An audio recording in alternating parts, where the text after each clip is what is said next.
Wait, nobody gonna tell me it's time for a haircut? Okay, I see. So in this video, we're gonna be interviewing AI, and the reason behind that is because I wanted a subject that had no bias. Like if you go to some of these channels, they're gonna give you biased answers. They're gonna give you their hopes, their dreams. So I wanted no bias whatsoever, and surprisingly, I found myself actually agreeing more than I thought I would with some of the answers that were given to me. So let me know what you guys think, and here we go. Another one.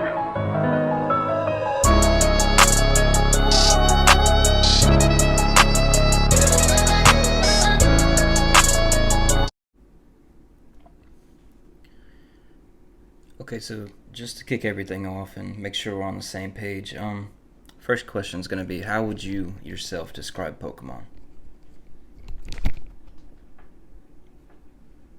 Pokémon is a popular franchise that revolves around fictional creatures called Pokémon, which humans catch and train to battle each other. It spans video games, TV shows, movies, trading card games, and merchandise, captivating fans with its diverse creatures, captivating adventures, and the themes of friendship and strategy. Okay, so next question. Which Pokemon TV series has the best season? Determining the best season can be subjective as it often depends on personal preferences. However, many fans consider the early seasons like the original Pokémon Indigo League to be classics due to their nostalgia, introducing iconic characters like Ash, Pikachu, and Team Rocket. Other seasons, such as those in the Pokémon XY series, are praised for their mature storytelling and character development. Ultimately, it's about what aspects of the series resonate most with you. Okay, but if you yourself had to choose, which one would it be? If I had to choose, I might lean towards the Pokémon Indigo League, as it laid the foundation for the entire series, introducing the world of Pokémon and its core characters in a nostalgic and memorable way. So does that technically make you a Gen 1 fangirl? I appreciate the roots of the series, but I try to be a well-rounded fan across all generations. Each generation brings something unique to the Pokémon world, which makes it all exciting and enjoyable. Okay, so next question, kind of off the series itself.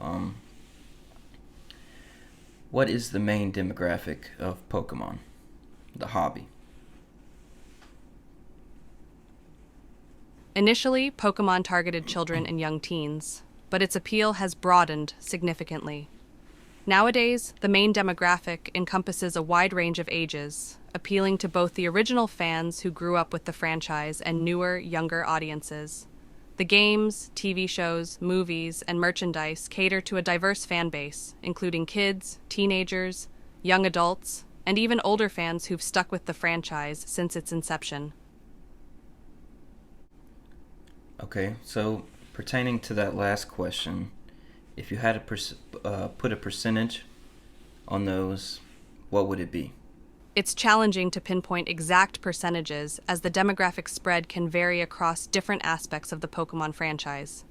However, broadly speaking, it might be around 40% children, 40% teens and young adults, and 20% older fans who've been with the franchise since its inception. These are approximate estimates and can fluctuate based on factors like regional preferences, marketing strategies, and the specific aspect of the Pokémon franchise being considered. Okay, so now what percentage would you put for players, collectors, and investors? It's a bit tricky to provide precise percentages, as the involvement in playing, collecting, and investing can overlap among individuals. However, based on general trends, it might be something like 50% players, focused on gaming, 30% collectors, interested in merchandise, cards, etc., and 20% investors, involved in the buying, selling, and trading of valuable Pokémon cards or merchandise as a form of investment. These figures can fluctuate based on market trends, new releases, and the evolving interests within the Pokémon community. Okay, so in that case, scratch investors and replace it with flippers. Ah, understood. If we're distinguishing between collectors and those who engage more in flipping, buying and quickly reselling for profit, it might adjust to around 50% players, focused on gaming, 25% collectors, interested in various merchandise, cards, etc., and 25% flippers, involved in buying and selling for profit, often with a focus on rare or valuable items. These percentages might vary depending on market trends, the availability of sought after items, and the specific niche within the Pokemon community.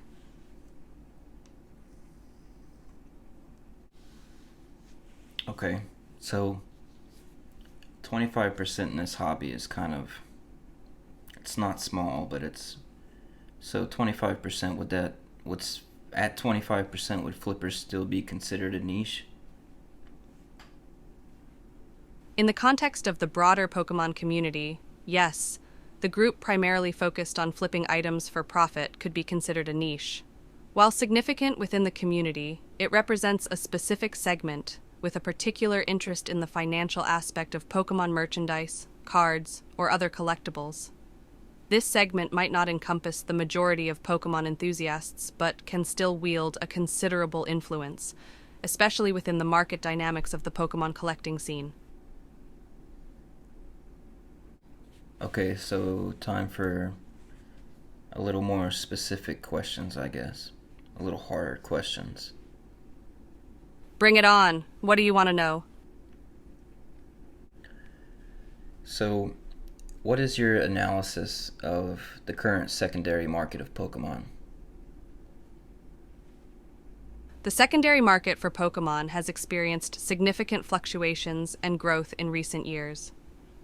The market for rare and graded Pokemon cards, in particular, has seen astronomical increases in value, with certain cards reaching unprecedented prices due to high demand from collectors, investors, and enthusiasts.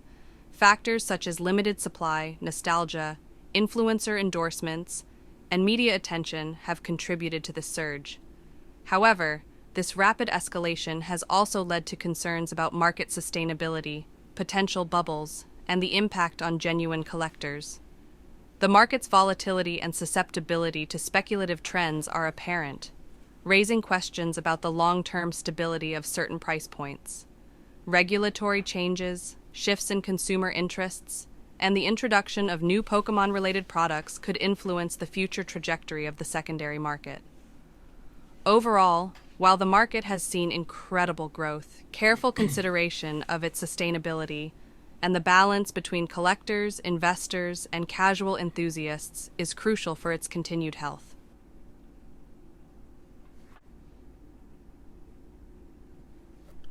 Okay, so right now, do you think Pokemon is in a downtrend?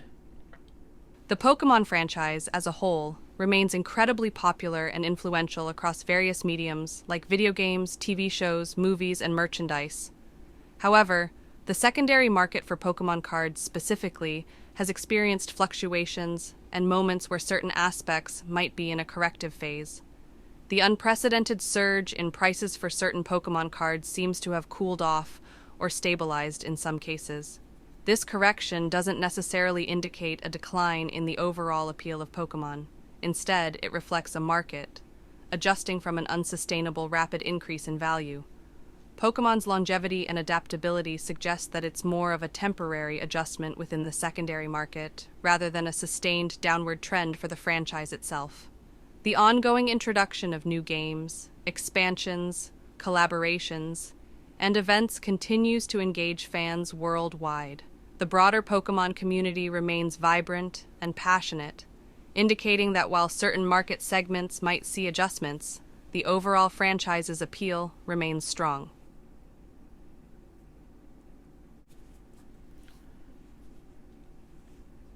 And so, is this trend healthy overall?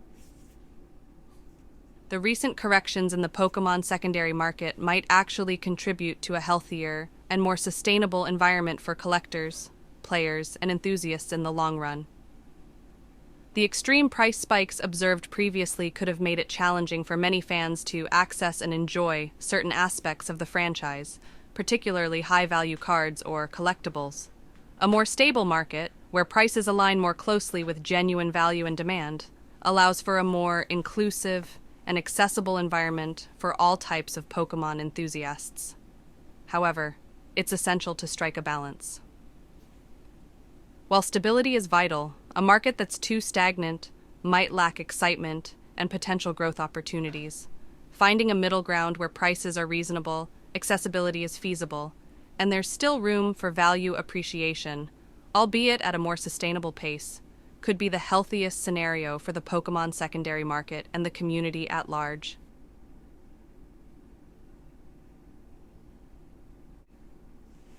Well, damn. It's a complex situation, for sure. The dynamics of markets, especially those driven by passion and nostalgia, like the Pokémon secondary market, can be quite intricate. What are your thoughts on this? My thoughts, I thought you did pretty well on that. So thank you. I do have another question though. So in the past year, what would your analysis be of the influx of new people into the hobby? Over the past year, the Pokémon hobby has continued to attract new enthusiasts, partly fueled by various factors. The sustained popularity of Pokémon among both younger and older demographics, coupled with increased visibility through social media, streaming platforms, and collaborations, has likely drawn in many newcomers to the hobby. The surge in online content, including YouTube videos, Twitch streams, and social media posts featuring Pokémon collecting, opening packs, and showcasing collections, has served as a significant gateway for new individuals to explore and join the Pokémon hobby. Additionally, the nostalgia factor remains a powerful driver, as older fans introduce younger generations to the world of Pokémon, creating a cyclical trend where the appeal of the franchise continues to transcend generational boundaries. Moreover, the pandemic might have contributed to increased interest in hobbies and collectibles as people sought new forms of entertainment and engagement while spending more time at home. Overall, the past year has likely seen a notable influx of new individuals entering the Pokémon hobby, contributing to its ongoing growth and vibrancy. Okay, so if you had to put a percentage on that, what would that be, you think? Quantifying the precise influx of new individuals into the Pokémon hobby over the past year is challenging without specific market data. However, based on observable trends and increased engagement across online platforms, I'd estimate a substantial uptick, perhaps a conservative estimate of at least a 20% to 30% increase in new participants joining the Pokémon hobby during this period. This estimation considers the surge in online content, social media activity, and the ongoing popularity of Pokémon across various demographics. Okay, so comparing the substantial uptick, why do you think the secondary market is correcting? The correction in the secondary market, despite the influx of new participants, could stem from several factors. Speculative bubble. The extreme price increases seen in certain Pokémon cards might have been driven by speculative buying rather than intrinsic value. As this speculative bubble deflates, prices could correct to more reasonable levels. 2. Market saturation. The rapid influx of new participants might have led to a temporary oversaturation in demand, causing initial price spikes that were unsustainable. 3. Increased availability. Manufacturers might have increased production or distribution to meet the rising demand, leading to a more significant supply of certain products. This increased availability could influence price corrections as supply aligns more closely with demand. 4. Consumer behavior. Newcomers might be more cautious or discerning in their purchases, unwilling to sustain inflated prices, leading to a natural correction as market forces adjust. These factors, among others, could contribute to the correction in the secondary market, aligning prices more closely with genuine demand and value, especially considering the influx of new participants into the Pokémon hobby.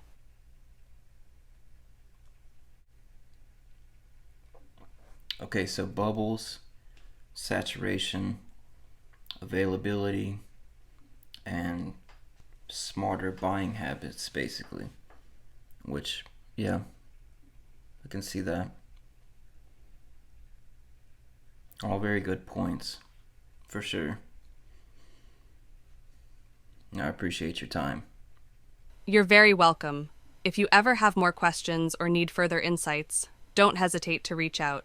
Enjoy your exploration of the Pokémon world and the hobby.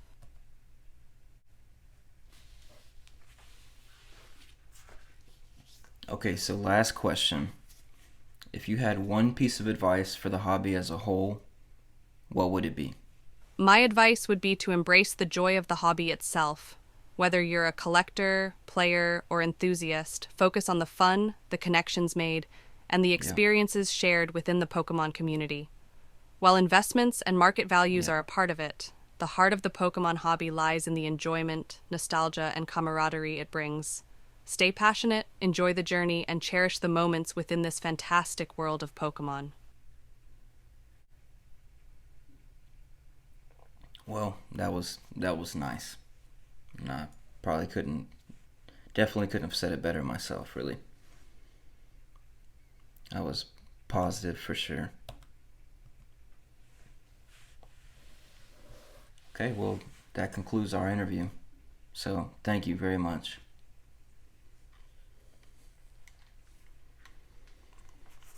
So that was the interview. I think overall it was a positive message. I like the advice given at the very end, just to enjoy yourself in the hobby and have fun. Try not to focus on everything else. If you guys disagreed or agreed, just let me know why not. Just to get some feedback, it'd be helpful. So I appreciate you. Thank you for taking the time.